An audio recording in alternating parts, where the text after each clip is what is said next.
বৌমা, কি হয়েছে তোমার? মা, আমার শরীরটা খুব খারাপ লাগছে। আমি মাথা তুলতে পারছি না, আর প্রচুর বমি পাচ্ছে। শরীরটাও খুব ভারী ভারী লাগছে। এসব তুমি কি বলছো?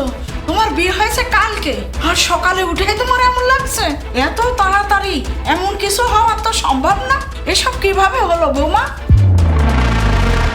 কি হলো বৌমা? তুমি আমার কথার উত্তর দিচ্ছ না কেন? তুমি কোন পাপের ফল ভোগ করছো?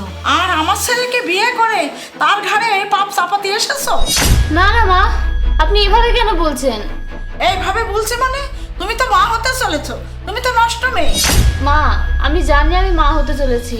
আপনার ছেলে আপনাকে কিছু বলেনি?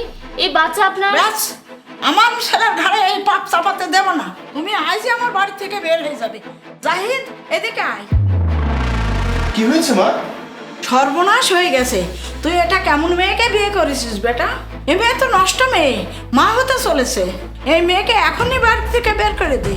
মা, তুমি শান্ত হও। আমি জানি ও মা হতে চলেছে, আর এই সন্তান তোমার ছেলে। এসব তুই কে বলছিস? আমার ছেলের মানে? তাহলে তোদের আগের থেকে সম্পর্ক ছিল? হ্যাঁ মা, ওদের সম্পর্ক ছিল, তবে সেটা আমার সাথে না, তোমার ছোট ছেলের সাথে। এই শোনো, আমি তো আর অপেক্ষা করতে পারছি না। আমাদের খুব দ্রুত বিয়ে করে নেওয়া দরকার। কেন, কি হয়েছে? এভাবে বলছো কেন? বিয়ে তো তোমাকেই করব, আর সেজন্যই তোমাকে ভালোবাসি। আর কিছুদিন অপেক্ষা করো। ভাইয়ার বিয়েটা হলেই ভাইয়াকে বলে আম্মাকে রাজি করে আমি তোমাকে বিয়ে করে আমার ঘরে নিয়ে আসবো। কিন্তু ততদিন তো আমি অপেক্ষা করতে পারবো না। তোমার সন্তান আমার গর্বে। কি বলছো তুমি? তুমি মা হবে আর আমি বাবা? হ্যাঁ, এখনই আমাদের বিয়ে করে নিতে হবে, না হলে সর্বনাশ হয়ে যাবে। আচ্ছা, তুমি একদম ভেবো না, আমি আজই ভাইয়ার সাথে কথা বলে বিয়ের ব্যবস্থা করছি। যা করবে তাড়াতাড়ি করো। ঠিক আছে, তুমি বাসায় চলে যাও, আমি ভাইয়ার কাছে যাচ্ছি। ভাইয়া, তোমার সাথে আমার কিছু কথা আছে। হ্যাঁ বল। ভাইয়া, রাগ করবে না কিন্তু। আসলে আমি একটা মেয়েকে ভালোবাসি, আর আমি এখন তাকে বিয়ে করতে চাই। ভালোবাসিস ঠিক আছে, কিন্তু এখনই বিয়ে করতে হবে কেন? ভাইয়া, ও মা হতে চলেছে, তাই এখনই আমাদের বিয়ে করাটা জরুরি। এসব তুই কি বলছিস? তুই আমাকে আগেই কেন এসব বলিসনি? আমাকে ওই মেয়ের বাসার ঠিকানা দে, আমি আজই ওই মেয়ের বাবার সাথে কথা বলে তোদের বিয়ের ব্যবস্থা করছি। তোমাকে অনেক ধন্যবাদ ভাইয়া। এই শোনো, তুমি আর একটুও চিন্তা করো না, আমি ভাইয়াকে সব বলেছি। তুমি অপেক্ষা করো, তোমার বাবার সাথে আমার ভাইয়া কথা বলে বিয়ের সব ব্যবস্থা করবে। ঠিক আছে বাবু, তুমি আমাকে বাঁচালে। মা, সেদিনই তুহিনের অ্যাক্সিডেন্ট হয়। তুহিন চলে গেছে, কিন্তু যা রেখে গেছে তার দায়িত্ব তো আমাদেরই নিতে হবে। এই মেয়েটার জীবন আর ওর অনাগত সন্তানের কথা ভেবে দেখো, কি হতো ওদের।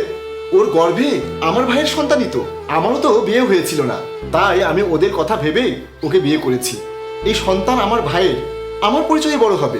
আমি তোমাকে সবই বলতাম মা, কিন্তু তার আগেই তুমি জেনে গেছো। আমি কি কোনো ভুল করেছি মা? না না বাবা, তুই ভুল করিসনি। আমি ভুল করতে যাচ্ছিলাম। আমি আমার ছেলেকে হারিয়েছি, আর কিছু হারাতে চাই না। বৌমা, তুমি আমাকে ক্ষমা করে দাও। আমি না বুঝে তোমাকে অনেক কথা বলেছি। না না মা, আপনি কেন ক্ষমা চাচ্ছেন? দোষ তো আমাদের, আমরাই আপনাকে কিছু বলিনি। আমাদের তো আপনাকে আগেই বলা উচিত ছিল। এমন কিছু কোনো মাই সহ্য করতে পারে না। আপনি আমাকে দোয়া করবেন মা, আমি যেন আপনার এই ছেলে সন্তানকে পৃথিবীর মুখ দেখাতে পারি। মা গো, তুমি আমার চলে যাওয়া ছেলের শেষ চিহ্ন বহন করছো। এই সন্তানের মাঝে আমার ছেলে বেঁচে থাকবে। জাহিদ, তুই একটা মহান কাজ করেছিস বাবা। আজকে বৌমাকে নিয়ে ডাক্তারের কাছে যাবি। ঠিক আছে মা, আমি আজই ওকে ডাক্তার দেখিয়ে এই অবস্থায় কিভাবে চলতে হবে সব শুনে আসবো।